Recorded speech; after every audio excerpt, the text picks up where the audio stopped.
Гидромедцентр выделяет у нас предзимье и предлетие.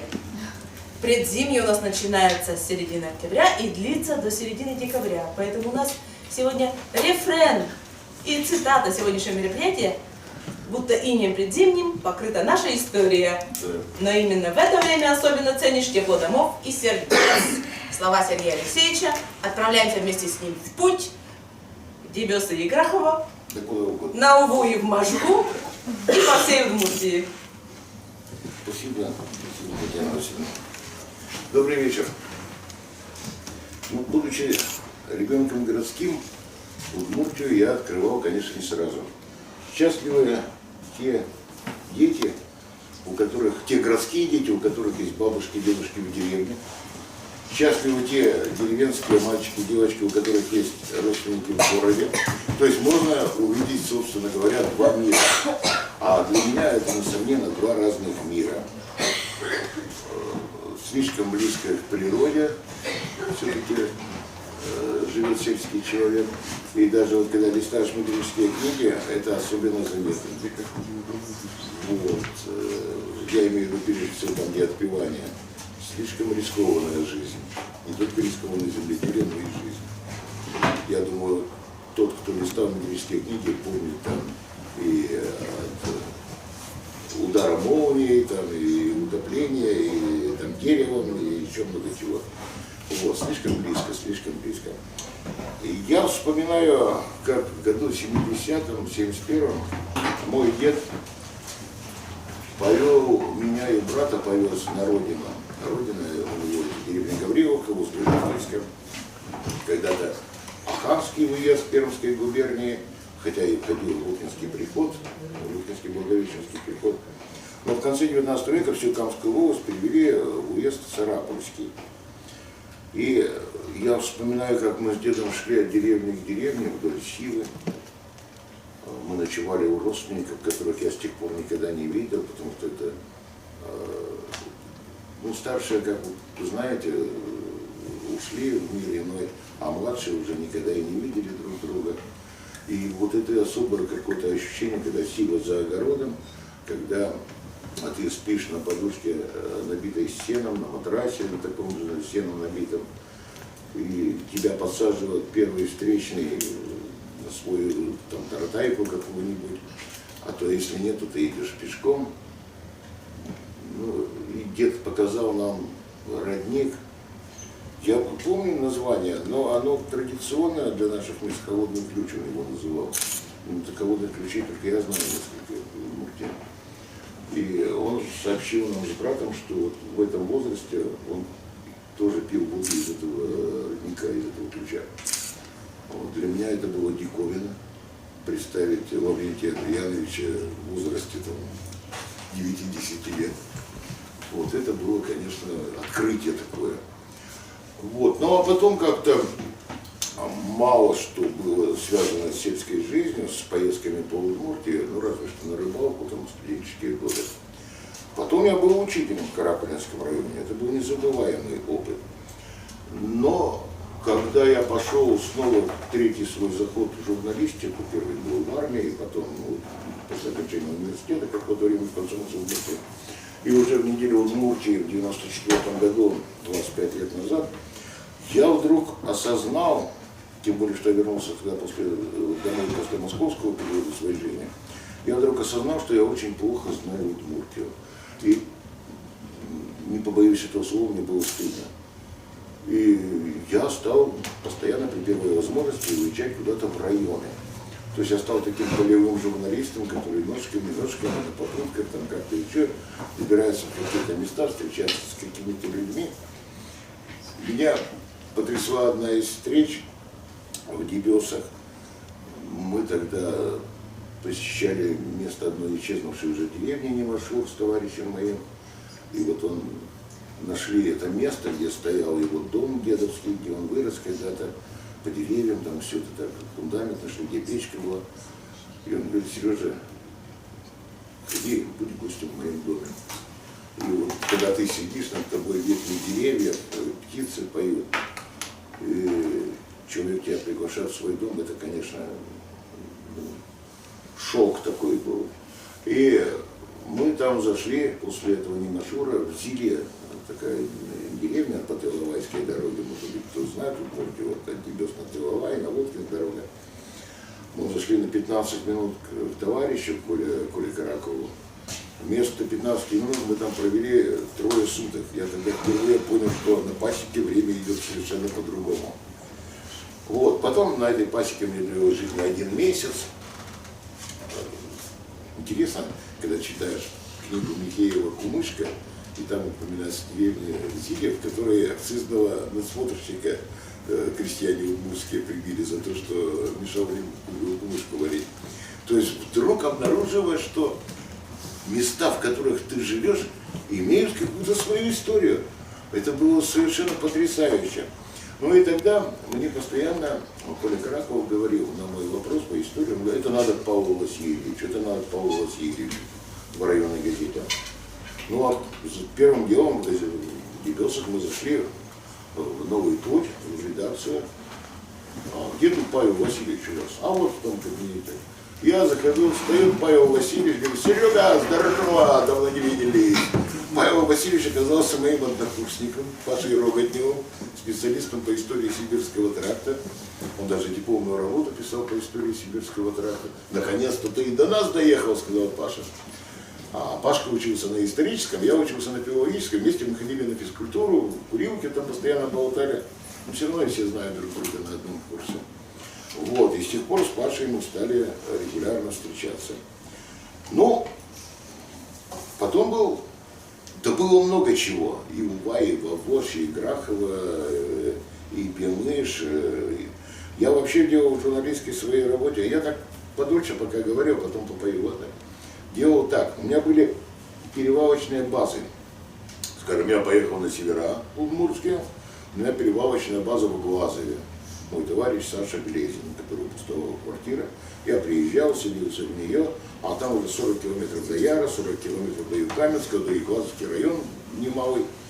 А в Дебесах там понятно, там все, там родные места. Там я месяц там подолгу жил. Вот. И там и рядом и Кеса, тот же самый, и Зура недалеко, и Иринская. Хотя когда-то был Зуринский район, вспомнил. Вот. В Сарапуле там тоже, там столько. В общем, какие-то перевалочные базы, их 4-5 по Удмуртии было. Я приезжал, чтобы охватывать какую-то территорию. Обычно дня на 3-4 приезжаешь, сегодня туда, завтра сюда. И возвращаешься в редакцию, набитые материалами, встречами. Герои мои были очень простые люди. Часто краеведы,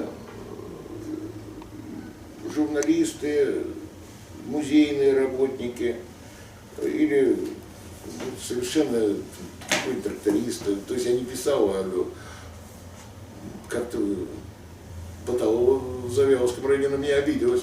Как это я посмел шляться по Завьяловскому району, не предупредив голову. Вот. Но мне никогда не надо было идти в районную администрацию, потому что темы у меня вот на улице, я их встречал на улицах. Когда я иду по Воложу и слышу радостный крик, это не как у нас Сергей Жилин, да, смотрю, стоит Гриша Лебедев, по-моему, да, там Поволжский фестиваль авторской песни, Гришинский называется, вместо Гришинский. Вот. То есть с кем ты учился вместе, кто-то тебя помнил по университету, посмотрим, кто-то там читал. Неожиданно так встречались и читатели в то время. И это было радостное время. Ну, конечно, самый продолжительный период это Дебесский. Это лучшее было время моей жизни, когда мы жили в заброшенной деревне, такая писательская колония. Как сказал мой покойный друг, голодно, холодно, но свободно. Я сейчас, вот прошло 20 лет, я с любовью и нежностью вспоминаю то голодное и холодное время, какие там люди были. Бывало, что топот копыт за окном в 10 часов вечера, появляются из тальона мужики на лошадях, и через чепцу. Серега, душа болит, попой песен. Серега, значит, там гитару, сидят мужики, слушают. Я не думаю, что они там что-то понимали, но они понимали, что я сострадаю. И мне это было очень важно, и им это было очень важно. Но это было безалаберное время, это еще было и алкогольное время. Вот. Как-то это было хорошо. Правда, потом настало не менее интересное трезвое время. Но в свете последних событий, наверное, мне придется спеть граховскую песню. Тут выяснилось, я уж тогда и похвастаюсь, наверное, да, Лена? То, что в пятницу вдруг мне вручили диплом, что я стал почетным гражданином села Грахова. Вот. И поэтому я просто обязан начать с граховской какой-то песни. Это называется, знаете как, денег у них нет, а поблагодарить очень хотелось. Как я стал почетным гражданином. Но я не буду скрывать, что это все равно очень приятно, потому что, в конце концов, не все определяют деньги. Вот. А если у вас есть возможность, вы всегда по возможности старайтесь смотреть на географическую карту Удмуртии, на любую другую карту Удмуртии. Я очень люблю карты, особенно старые, революционные. Там даже названия порой другие. И я, когда был школьником, я отмечал на карте Удмуртии: вот здесь я был, вот здесь я был, вот здесь я был. Но это, я думаю, многим знакомо. Ну, правда, по стране обычно стараюсь. Ну и по Удмуртии я видел такое тоже. Оказалось, что мест, где еще предстоит побывать, очень много, в том числе в Удмуртии, поскольку речь сегодня именно об Удмуртии идет. И я лелею мечту, что еще и побываю где-то. Потому что побывать в райцентре — это не значит, что ты знаешь район, в котором масса всего.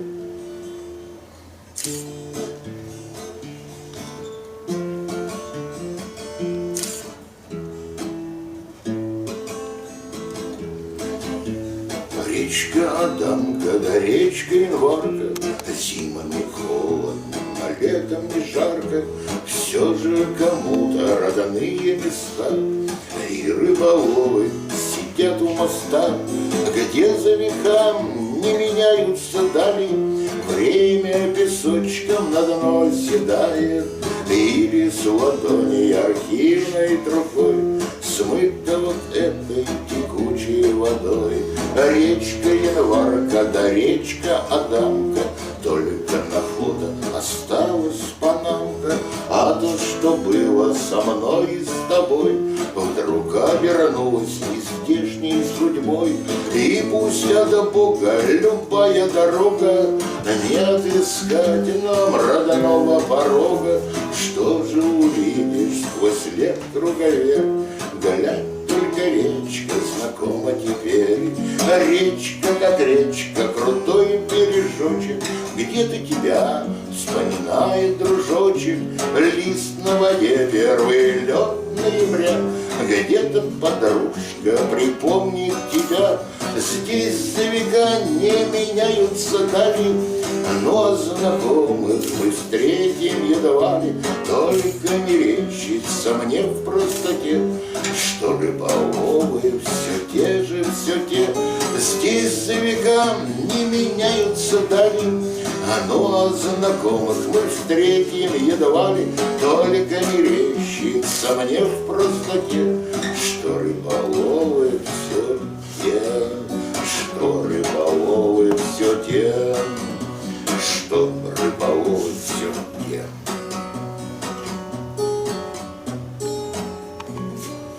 Мне очень нравится в Граховском районе. Да давайте так просто посидим. Без аплодисментов, я думаю, речка Адам. Ну, Адамка, понятно, в просторечии. А в Лебедевке соседней, совхоз Заречный, там речка Январка, Январь на старых картах. Туда дальше, там я дальше Мещерякова-то и не был, а дальше вот как проезжаешь, там Мещерякова, а там дальше всякие горные Юраш, там и так далее, там уже территория близкая к Татарстану. Ну, туда как-то и не доводилось даже доезжать-то. Вот, ну начали мы с граховской песни. Вообще, все это связано, мы ведь живем на фоне чего-то, я всегда говорю, мы живем на фоне города, мы живем на фоне дороги, дерева, на фоне деревни, кроме столько сена, облаков, там, леса. И когда мы фотографируемся, вот это все попадает, и иногда вдруг вызывают такие чувства, такой жгучей почему-то печали, что вот это ушло. И людей нет, и вот все по-другому. Людей не стало, и места-то воспринимаются уже совершенно по-другому. Так, я могу делать иногда небольшие паузы, потому что в силу погоды неважно себя я чувствую, но даст Бог. Песня, которая одни ее любят, другие ее не любят. Как сказал один мой, есть у меня такой товарищ, любитель песен моих, он сказал, я наконец-то увидел у тебя песню, которая мне не понравилась. Вот. Но я, тем не менее, я рискну ее спеть, потому что как-то этой осенью она у меня вспоминалась. Золотые шары в палисадниках шатких расцветали по осени вдруг. Золотые деньги по-осеннему краткие уходили у нас из-под рук. У подруги не счесть рябиновых бусин, бабье лето нам дарит тепло. Только что-то на юг собираются гуси, лишь поставив птенцов на крыло. В тихом шелесте крыльев тревогу ловлю я, провожая птиц каждый октябрь. Будто вслед нам поют, вслед им поют под церквям аллилуйя. Ну а я воспеваю тебя, каждый день оживает за лесом болото. Все тревожней кричат журавли, ну а мне от тебя улетать неохота. И от этой печальной земли золотые шары в палисадниках зябнут, часовыми встают у ворот, белым пухом накроя округу ноябрь. Ну а там и глядишь Новый год и российских метелей полночная стая вдруг закружит в полуночной мгле. Это гуси летят, я шепчу, дорогая,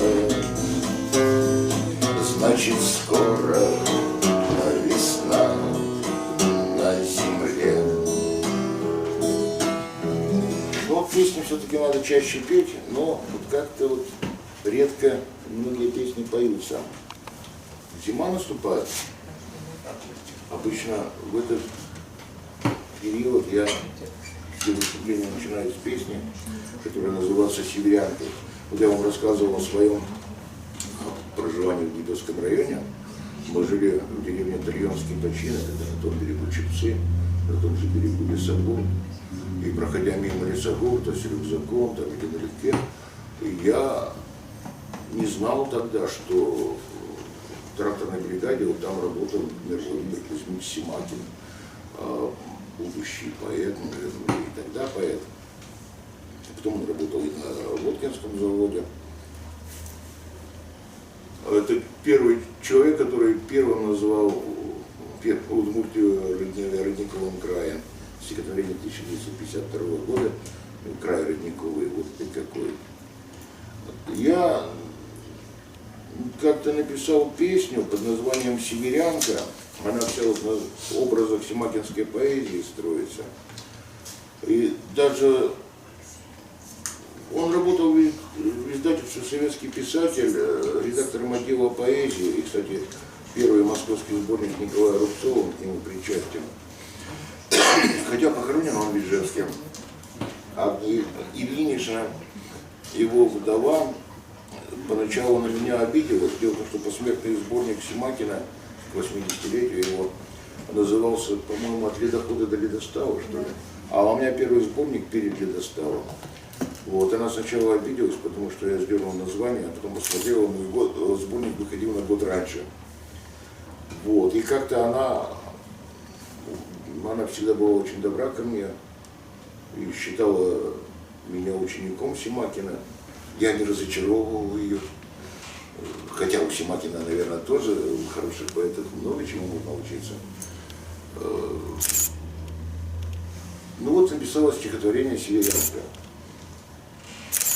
Оно, еще раз повторю, все на симакинской поэзии строится. В памяти поэта Владимира Кузьмича Симакина. Вот я опять зима на полгода, от ледостава до ледохода, а топятся печи с утра в каждой избе. А если дорога, значит ледянка, и улыбается мне северянка. Так же она улыбалась когда-то тебе.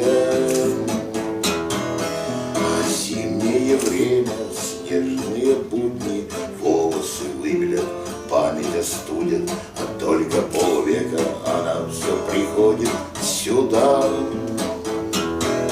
А где-то на дальнем глухом полустанке я засмотрюсь в глаза северянки, не замечая, как мимо проходят года.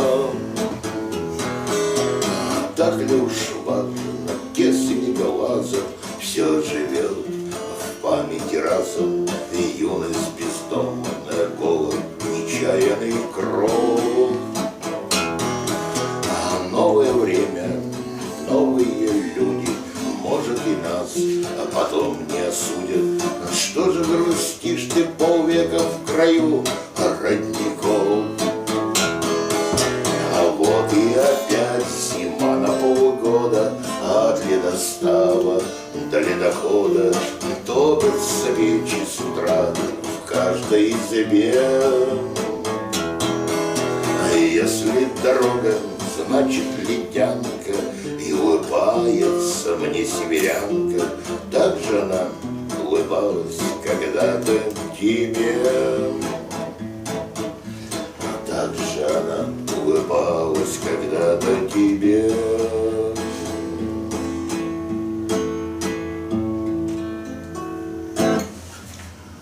Вот это северянка. Я хочу спеть, как-то так получилось в моей жизни, что мне в последнее время приходится заниматься церковной историей. Но мне и раньше приходилось писать об истории храмов, а тут в последнее время как-то даже и книжки. У нас первый опыт был с женой, мы издали в Божьем храме в Кикаране к 170-летию Кикаранского храма. Ну, сейчас это Троицкий, а когда-то он был Христорождественский. Книжечку. А потом у меня была книжечка по истории Зурлы, Зуринского храма. Ко мне обратился приход, попросили написать, но издать не было возможности. И меня поразило то, что Игренская библиотека, ну, знаете, типа ризографа, там у них, вот они вот просто издали там сколько-то экземпляров, прислали один экземпляр, я так порадовался. То есть библиотекари все-таки лучше знают, что пользуется спросом на их территории. Меня это так порадовало.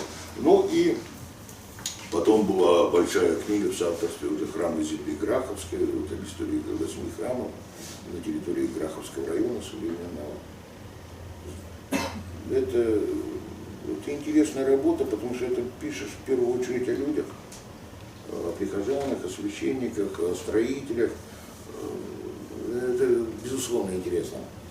Ну вот я хочу спеть песню уже про Николаевский храм. Их довольно много у нас. Вообще, когда писалось, я вспоминал храм села Данилова в Ясновском районе. Там начало 19 века. Заступись за меня, мир эльфийский угодничек, среди ясного дня или пасмурной полночью. И молюсь неизнеженный, битый снегом и ливнями, на Николу навешенного, на Николу на нить зимнего, на Николу навешенного, на Николу на зимнего. О родной стороне память держит нас цепко, до сих пор снится мне невеликая церковь среди поля безбрежного, то в тумане, то в инее, на Николу навешнего, на Николу на зимнего, на Николу навешнего, на Николу на зимнего. Жил когда-то и я на картошке и хлебе, да секрет бытия видно кроется в небе. Звон летит, как обещано, посреди неба синего, на Николу навешнего, на Николу на зимнего, на Николу навешнего, на Николу на зимнего. Мне нравится то, что у него постоянно у Симакина образы Удмуртии, вот Галанча, вот Байгуресь. Мы часто бывали здесь по имени его «Здравствуй, гора». Здравствуй, помнишь ли, гора, ты желала мне добра. Ну, то есть это вот все-таки речка Подборенко, там у него возникает. Они поначалу 50-е годы жили здесь, и даже потом его поскребышево было стихотворение у Олега Алексеевича у Симакинской Подборенки, что там теперь живут, другой положить. Ну, у нас есть поэты, у нас очень хорошие поэты есть.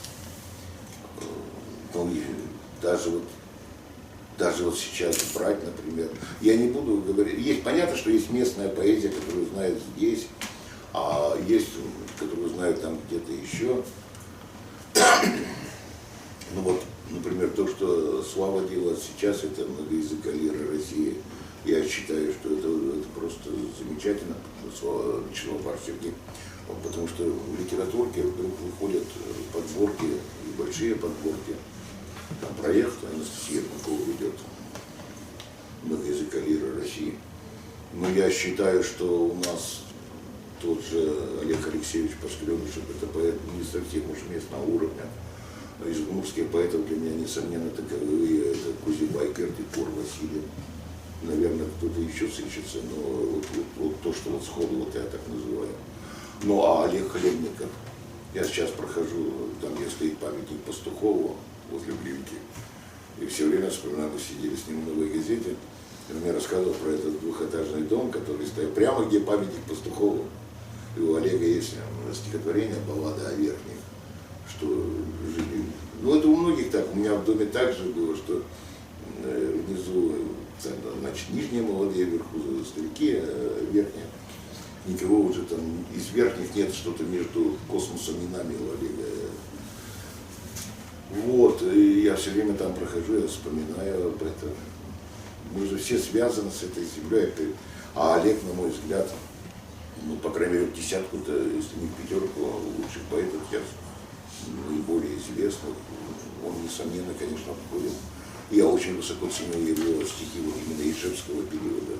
И, честно сказать, я их ценю гораздо больше, чем нынешние стихи Олега. Ты мой над городом моим, которым не был я любим, в котором терялась нить судьбы моей, и находилось все труднее под строгим взором. Здесь было жить почти нельзя, когда б ни детство, ни друзья, а вечерами, когда бы не был я влюблен, да не бывал бы небосклон между домами. Я не помню, там а концовка нет, я обиды не коплю, я сейчас его люблю, ему обязан. Смотрите, тучами над ним, дым заводской, фабричный дым. Вот чем он с небом связан. И вот эта связь с небом, ведь наши дружбы, любовь, это расставание, это тоже связь с небом. Это мы привязаны и к миру, и к небу, и к земле. И любое место, оно насыщено вот этими связями какими-то. И я часто слышу там от молодых, да что тут, да как? Тут мамы, папы, бабушки, дедушки влюблялись, там, рожали детей, уходили на войну. За этой землей становились, это же не просто земля. Это же земля, которую составили дедушки, бабушки, прадедушки, прабабушки. Мне кажется, вот это, это очень важно. Это очень важно. Песенка называется «Краков». Город такой, Польша. У меня много песен, связанных с женой. То есть они как-то... Она там исподволь всегда присутствует. Сидит, спряталась. Вот. Ну и у нее была, да и, наверное, осталась, мечта побывать в Кракове. А мне дальше небес не надо. Это хохма уже такая. Володя вернулся из Сан-Франциско, Миша вернулся из Парижа, там кто-то вернулся из Лондона, Татьяна вернулся из Канады. Жилин вернулся из небес.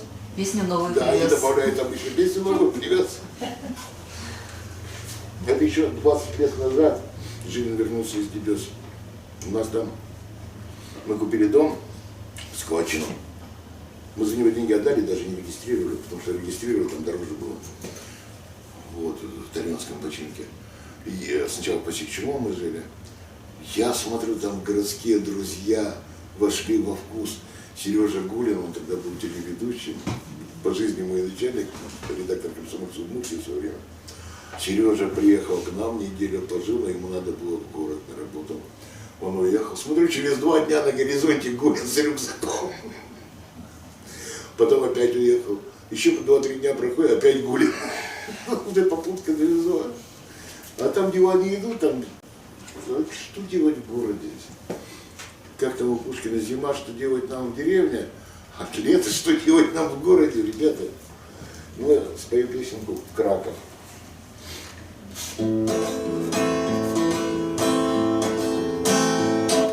Что тебе больше, что тебе Краков, если порожа, или же слякоть, если зажглись уже окна в бараках, ну что?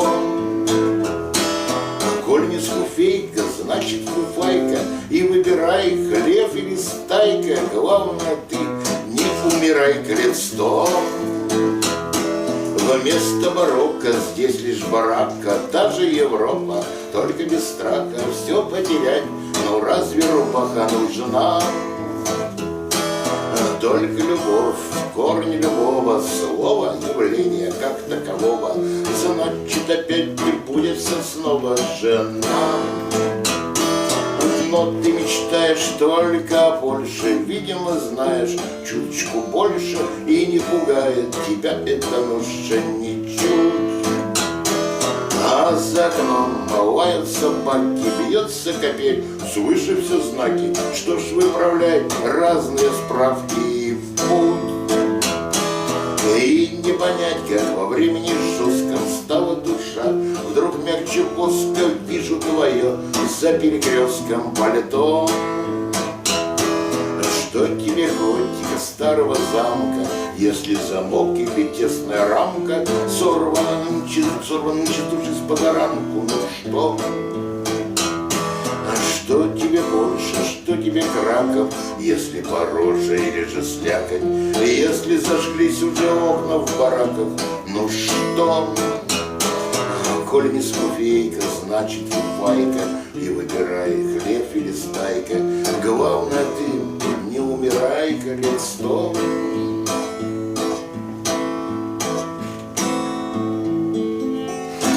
вот это такой Краков. Ну, я не думал, что что это уж совсем про Краков. Хотя и про Краков, конечно, тоже. Вот, я тут про Кикаран заговорил, я хочу прочитать, наверное, стихотворение. Я его пою, конечно, иногда, но не очень уверен, что пойдет у меня. Что уже, может, пойдет. Называется «Поп». Ну, как-то священники в последнее время, к слову, поп, не поп-то, оконный воп там и прочее, а поп, попадья, а мне нравится это слово, как и слово протопоп, например. Мне нравится. Я прочитаю лучше. Ничего у попа за душой, ни кола, ни двора, ни полушки. Посредине России большой, служит он в этой малой церквушке. Где-то шумно живут города, шлет сигналы антенные вышки. Есть зато у него попадья, да еще мало ребятишки. Как живется попу хорошо, есть диван с шифонером да книжки. Он с распахнутой настежь душой обитает в церковном домишке. И когда поутру позовет медный колокол всех к литургии, выходной для людей настает, а попу ни к чему выходные. Он скорбит, что нуждается храм, то в дровах, то хоть в малом ремонте. Сам просфоры печет по утрам, морщит лоб при неправильной ноте. Год за годом приносит одно — отпевание, венчание, крещение. И вся жизнь, как сплошной выходной, а в конце, поглядишь, воскресенье. Вот, это посвящение отцу Георгию из Кикаранского храма. Ну, как-то в последнее время приходится выполнять некоторые задания, связанные с ИЖГТУ. У меня там работают друзья, один, кстати, здесь сидит. И в том числе моя однокашница Ольга Арматынская, имя довольно известно, это из археологов. Она автор песен, стихов, у нее книжки, и прозы выходили, и научно-популярная по истории. Оля она училась в 10 мая, учился в 10 Б. Но она умеет правильно ставить задачи. И вот она меня заставила написать песню «Курья и Ижевск» про Калашникова. Ну, что было и про Калашникова, и не про Калашникова. Кстати, потом сделали целый клип на эту песню. Ну, клип не клип, но там использованы хроники. Там того всего, там жуткие такие автоматы, щелкающие, стреляющие. Кому-то жутко нравится, кому-то жутко не нравится. А тут она послезавтра в ИЖГТУ будет открываться в Калашниковском сквере памятник детям войны. И она меня заставила написать песню «Заводской вальс» о детях как раз войны. И вот я как раз хочу спеть этот заводской вальс. Мы записали его в студии, и там, скорее всего, что-то будет такое с видеорядом каким-то снято. Она новая, поэтому как получится, я не знаю. Даже в студии несколько дублей пришлось делать.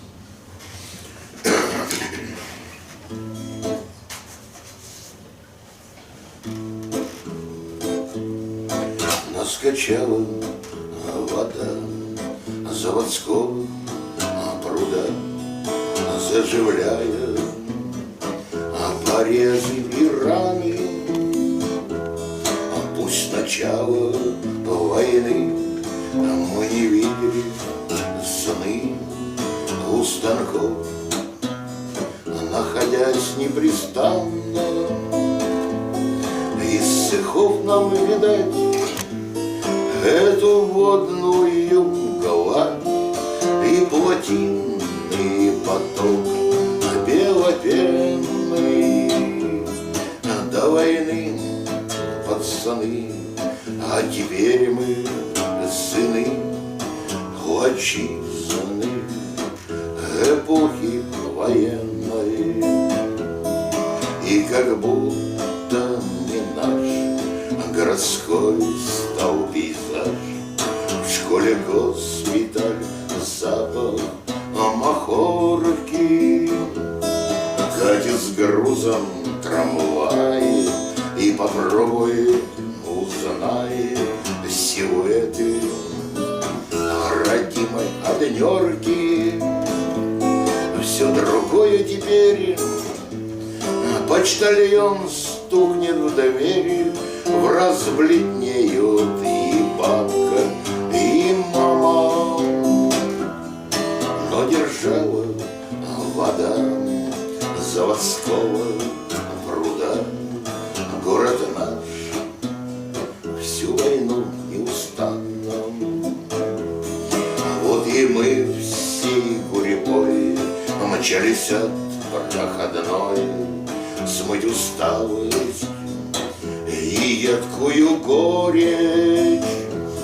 Сводок информбюро, обжигавших нутром, что казалось, уже не поспоришь, но смывала водой ту беду с лебедой. Солнце в струях, а победа на искриво.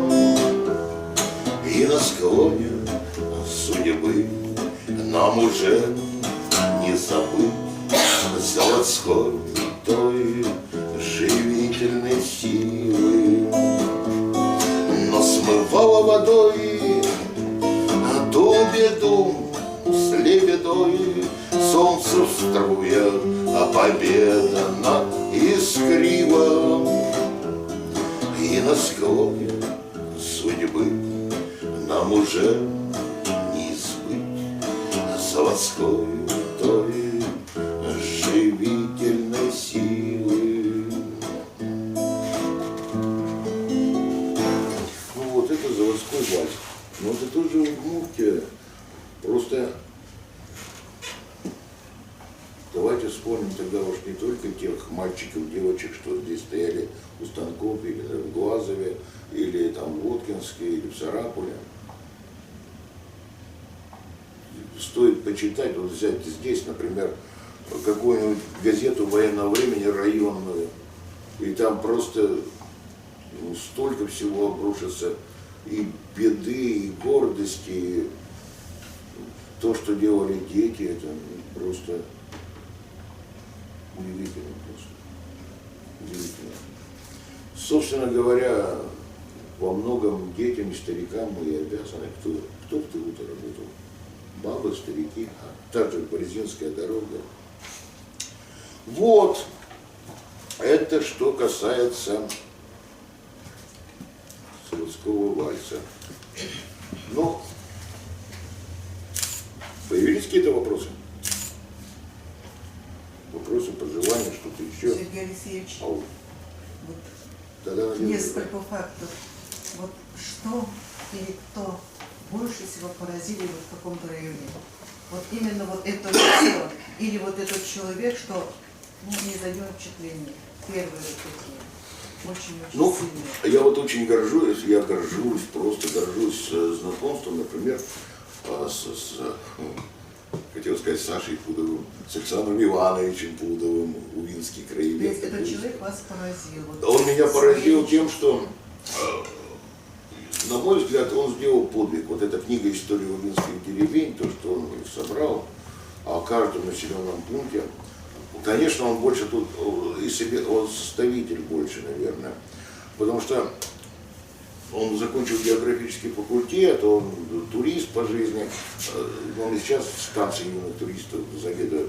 Он и в райкоме партии работал, и в педучилище в Увинском он преподавал туризм и краеведение. Я когда вот сидел у него, мало того, что он студентов своих водил в походы по родной земле, причем не только по Увинскому району, а по Удмуртии вообще, а у него каждый из них писал реферат по истории родной деревни.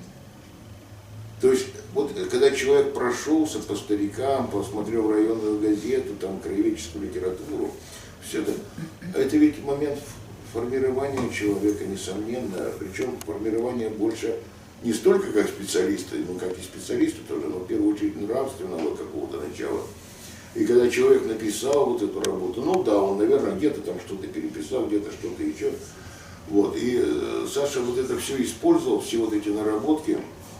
Он в архивах сидел, и в Кирове, там, и в Малмыже, поскольку большая часть территории Малмыжского уезда. И когда я его увидел в 2001 он мне подарил эту книжку «История Увинских деревень», я тогда приехал в Увинский район. Ну, я охнул, потому что, нет, понятно, потом уже там были какие-то. Есть совершенно люди, ну, Саша лицо, фигура публичная, конечно, а вот есть деревенские краеведы, которые на территории Удмуртии их не знают.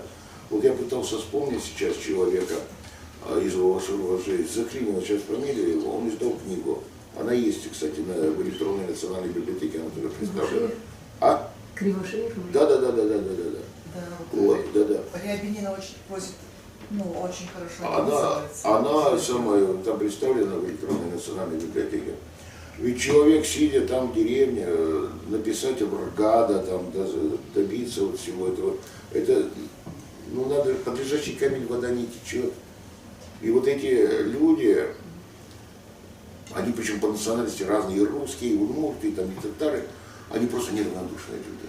И вот таких неравнодушных людей, ну, устает человек тоже, вот Паша Роботник, я преклоняюсь перед ним просто-напросто, вот, как краеведом, знатоком истории Сибирского тракта, Олег Кондратьев, Борисину. То есть сейчас меняется это все, конечно.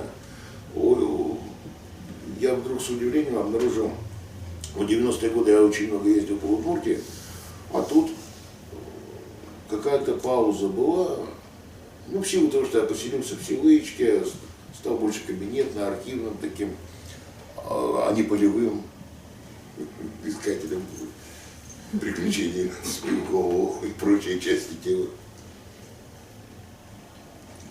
Я вдруг обнаружил, мне стало горько, все поменялось, приезжаешь в район, там все другое. То есть за эти годы там даже внешне все изменилось, новое здание, какие-то новые люди какие-то. И я сейчас при первой возможности стараюсь, ну, как-то появляться. Ну, в степени мне вот очень понравилось музей исчезнувших деревень, как там хорошо сделано. Тоже ведь мне вообще нравятся неравнодушные люди, их очень много.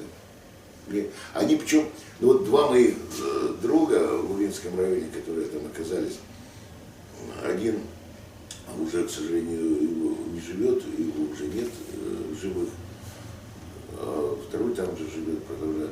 Еще даже вот в 80-е годы, вот этот мой покойный друг Петя Байко, причем он сам городской, он поселился сначала в Волжском районе, потом в Увинском, но он из городских удмуртов. Ну, в общем-то, я считаю, что вот удмуртскую культуру там стал осваивать. Он философ. Но с ним же невозможно было общаться. Представьте себе 80-е годы и в 90-е годы. Он единственный вопросы философии выписывал в Увинском районе. В 95-м году это же каким надо быть сумасшедшим. А другой такой же, другой, вот как раз, который в Немашуре вырос, который меня приглашал в свой дом зайти, которого нет. Он наполовину русский, наполовину удмурт, но поскольку он вырос в удмуртской деревне, он считает себя принципиально удмуртом, а потом, ну, родной язык с детства. В 7 лет привезли кино. Что мальчик может понять? Показывали фильм «Рома. Обыкновенный фашизм». Фильм на него произвел неизгладимое впечатление. Совершенно не тем, на что рассчитывал Рома. Он увлекся немецким языком. С 7 лет он долбит этот... В общем, когда он поступал к нам, после долгих скитаний, там в Владивостоке, в Эстонии, где-то еще, преподаватели просто, к слову, ну, представьте себе хороший балуделец, скажем так, замените его, пока не могу найти, балудели от его произношения. Вот с ним же невозможно было кумышку пить. Он же после первой рюмки переходил то на английский, то на немецкий, то на венгерский, то еще на какой-то. Это такие, знаете, вот чудики не шукшинские, а вот именно наши местные чудики, причем они разные по национальности. Я знаю таких людей, очень много. Жены уже смирились. Ну это же как весело жить зато с таким человеком. Как интересно. Мне очень нравятся такие люди. Неравнодушные. Ну, в общем, у вас можно задание вам партийное. Какое? Вот таких людей писать вам. Ну, я писал, Вашим словом. в свое время, у меня был большой проект «Чудаки» в МК Вижевске про таких людей. Ну, я имею в виду уже книгу, можно. Было такое, было. Ну, давайте попоем еще немножко. Песен-то, в принципе, много, но вот я про Пашу Роготня вот тогда спою сейчас. Значит, только про Пашу Роготня я говорил. Мы жили тогда в заброшенной деревне Тосикчумо, от которой остался один дом. И это было, конечно, для меня потрясающее открытие многих, подражание, многих каких-то вещей, которых я просто не знал. И должны были друзья приехать за мной, мне надо было уже в город ехать, в райцентр.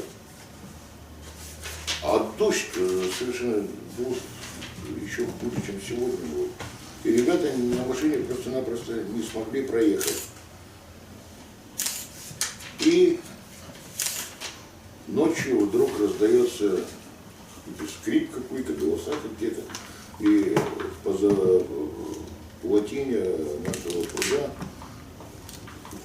такие силуэты какие-то. На телеге друзья приехали за мной. Мокрые, трыз, троподан. И мы в 4 утра, что ли, выехали, тоже дождь, слава богу, кончился. И вот мы шли до Лесогорта, до итальянского починка, где потом еще будем жить, только еще Тосикчумо жили. И потом до Лесогорта и до Варней, до асфальта. Но это было такое ощущение, что вот 18 век на дворе. Если бы не огни, там итальянской фермы где-то на том берегу огонек. Такое ощущение, что ничего не изменилось на этой дороге, вот полевой. Ну, вот я спою песенку, вот как раз про эту ситуацию. Называется она «Подражание». Подражание не кому-то конкретно, хотя есть, наверное, и конкретное, а всей русской литературе. Да, наверное, и не русской, потому что об этом времени года кто только не писал. Все, что осталось от этой деревни, мой покосившийся старенький дом, ни электричества, ни вдохновения, поздняя осень стоит за окном. Свет керосиновой лампы надежен, кот приблудившийся спит у печи, и выползает из ватных одежек месяц такой, что хоть криком кричи. Ищут медведи глухие пироги, лоси испуганно жмутся к строкам. Кто это едет по темной дороге? Ах, а неужели и нынче не к нам? Только все ближе колесное пенье, скрипнут ворота и въедут во двор. И от бессонниц осенних спасения дружеский поздний мужской разговор. Все, что осталось от этой деревни, мой покосившийся старенький дом. Ни электричества, ни вдохновения, поздняя осень стоит за окном. Вот это посвящение Паше Роготню. Привет. Я прочитаю стишок. Спрашивают меня, часто тогда спрашивают, так вы чем там занимались? Да жили мы там, жили. Потому что время девалось неизвестно куда, и поскольку у нас еще даже керосиновая лампа не сразу появилась, обычно с темнотой жизнь. Ну, приемник там бормочет, приемник был. Вот. А день день добычи.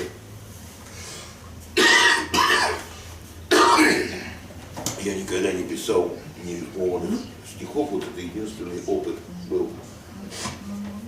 Называется «День».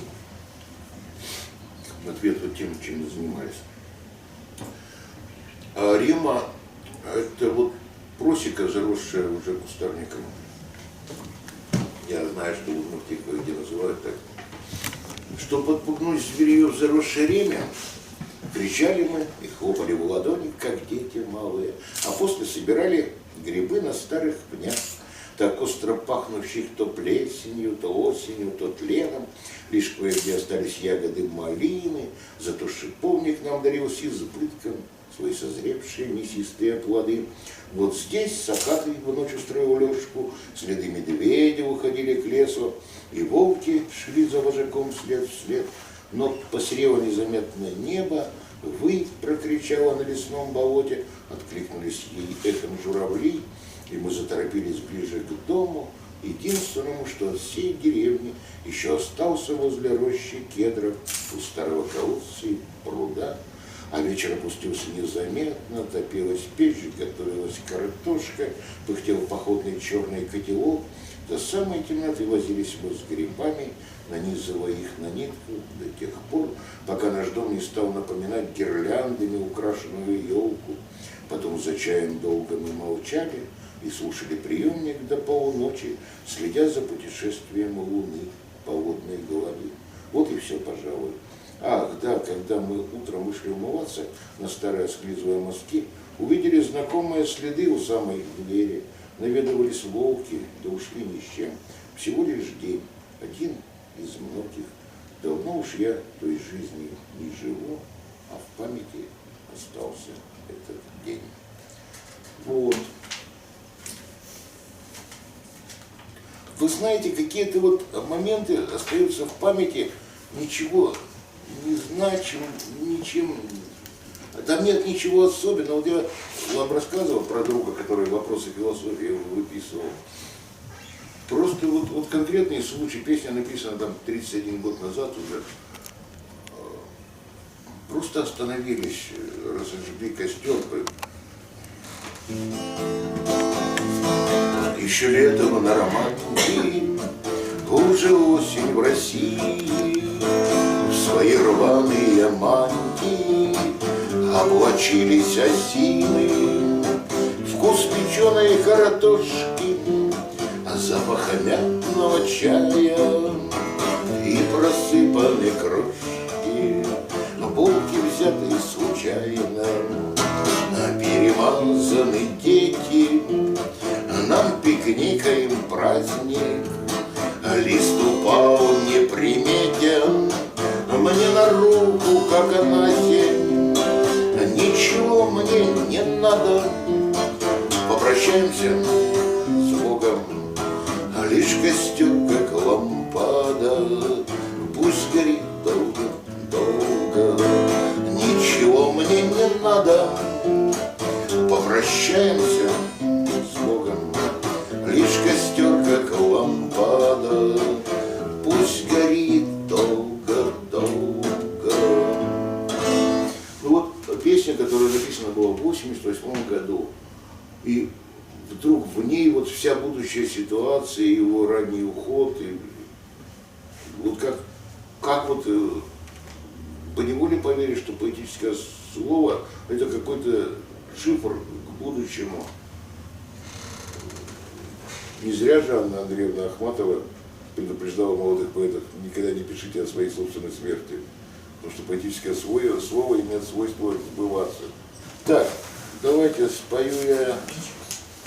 Что бы еще такое спеть? Ну, зима наступает, ну что-то зимнее. Вот, все равно воспоминания о зиме я спою.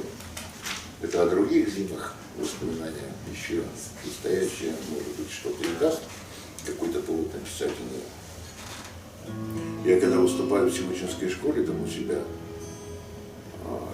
я обычно объясняю, что если, дав одну из песен, мы платить за свет начинаем вечер, Это вот про эту почту, куда ваши родители ходят оплатить. Или вот эта калина упоминается. Это вот та конкретная калина. Мне очень нравится, еще буквально 15 секунд, деревенские жители воспринимают песню в привязке обязательно, не абстрактно. Я впервые это ощутил в Дебесах, и когда я не приехал на концерт, где меня вдруг поставили, а я не обещался, в принципе, до конца, народ возмутился, а потом мне объяснили: Сережа, а что ты хочешь?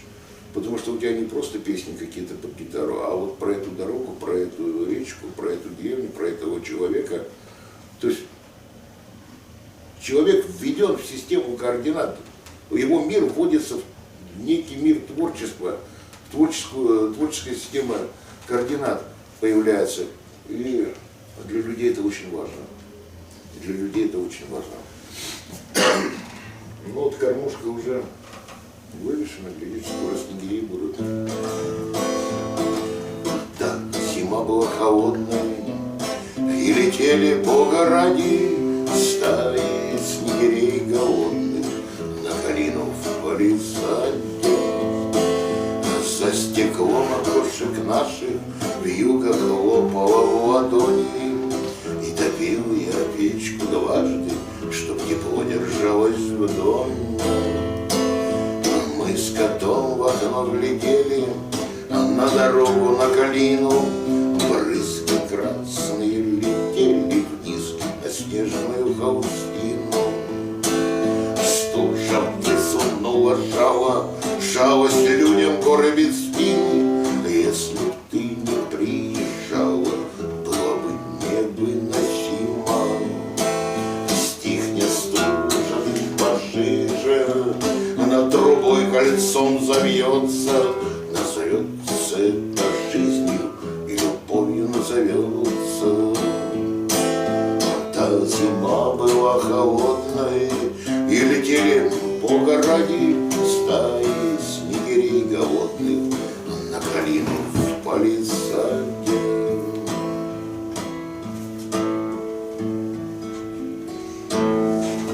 Вот, это воспоминания о зиме. Но, чтобы немножко оптимистичнее так заканчивать, наверное, про любовь. Да не про несчастную. Вообще, конечно, когда меня говорят: ну, и веселые песни есть, я говорю: нету, веселых песен не бывает. Как не бывает же веселая песня? Не надо путать. Есть набойная бум-бум-бум, веселых песен вообще не бывает. Человек поет не от того, что ему весело. Человек всегда поет от того, что ему грустно. Но может вот во всей истории русской песни, если вот русскую песню взять, можно, ну 2-3, может, я найду веселых, плюсовых. Народная милая. Да и двое. Я не знаю, нет веселых песен. Их не бывает в принципе, их не должно быть. Ну, может быть, за редким каким-то исключением. А я не думаю, кстати, что удмуртские песни тоже, наверное... Еще более печальные. Потому что вот то, что я читал в переводах, вот Василий Ян, например, знаменитый там автор романа «Баты», там, «Чингисхан», «Последнему морю», он же жил в начале 20 века на территории Малмысского уезда, Кузнерка, куда мы на первом курсе на картошку ездили. Вот. Он там, ну, это после Мултанского дела как раз, там и в Старом Мултане он был. Он записывал эти удмуртские песни. Там высочайшая поэзия, там уникальное что-то. Причем короткие такие, четверостишие, иногда это шедевры. Но там нет ничего веселого ни в одной песне, я не видел никогда. Мне вообще кажется, что человек поет от того, что у него что-то болит, там что-то. Ну да, они могут быть набойные, там, как Высоцкий спел, я не люблю любое время года, правда, один вариант, в который я болею или пью, а другой вариант цензурный, который, когда веселых песен не поют. Где уж там больно много у него веселых песен, считать по-нашему мы выпили немного, ну да, над ней смеются. Смеются над собой, смеются над ситуацией. Это веселая разве песня? Ты многие набойные, они больные все песни. Ну, я спою Петрушку и на это буду закругляться. Потому что я очень надеюсь на эту же ситуацию, которую сейчас опишу. Растет петрушка на окне зимы лихой игрушка.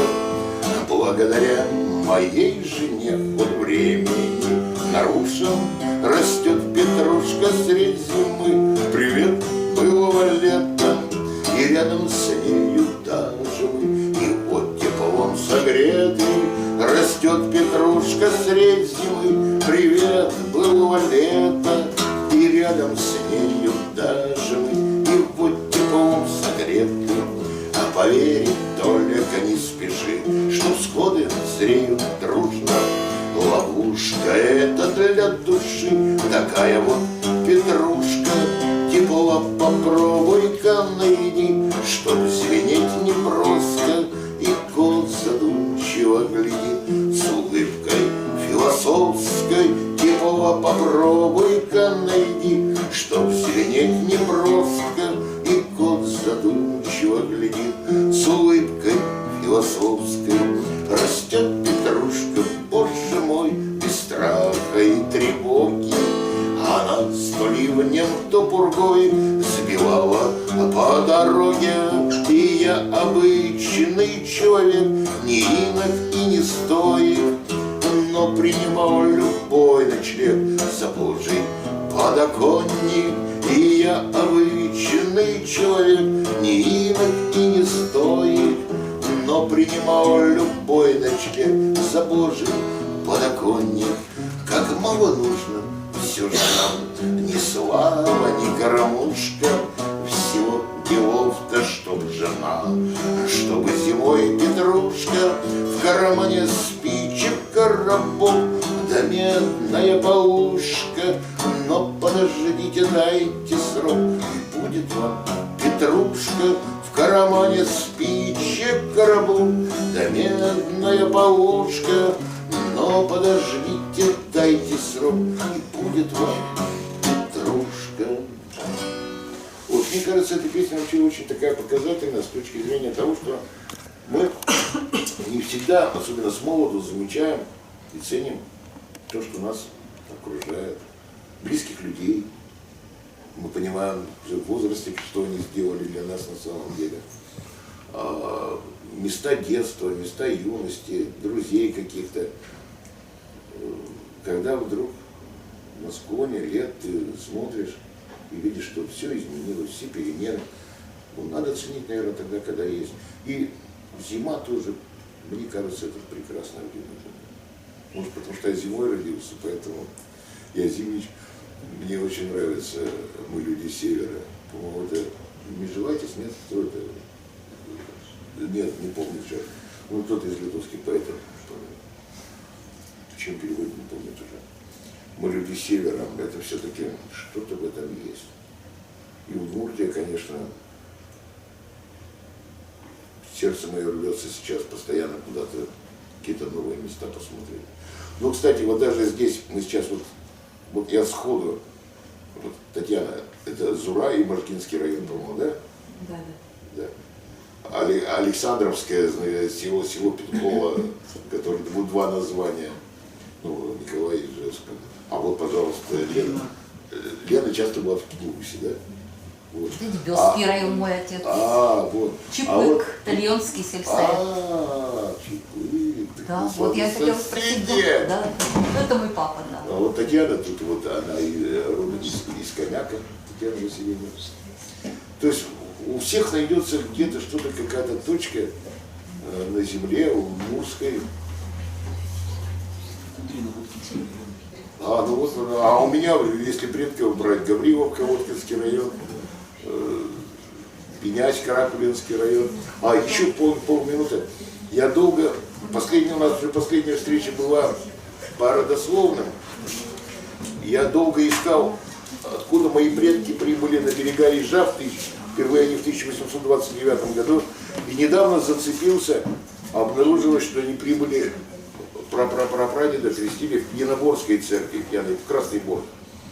Деревня Зуево. Это вот Зуево ключи в Каракулинском районе, а в Агрызском районе Зуево. Ну, когда-то это был все Елабужский уезд. Нет, Зуево Косарапульский. Но они в обе входили в Динабургский приход.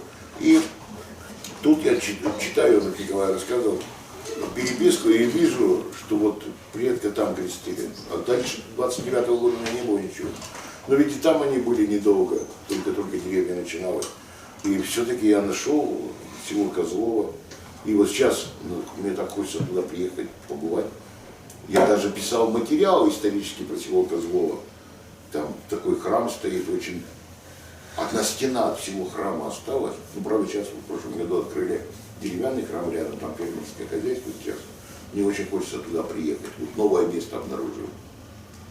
В Беляре, я помню, такой же храм в руине. Они величественные, даже руины величественные. Какой же храм был, думаю я. Вот, пусть вам сопутствует всегда открытие удивительное рядом. Я думаю, мы все это прекрасно понимаем. Вот, спасибо вам большое. Всего доброго. Спасибо вам.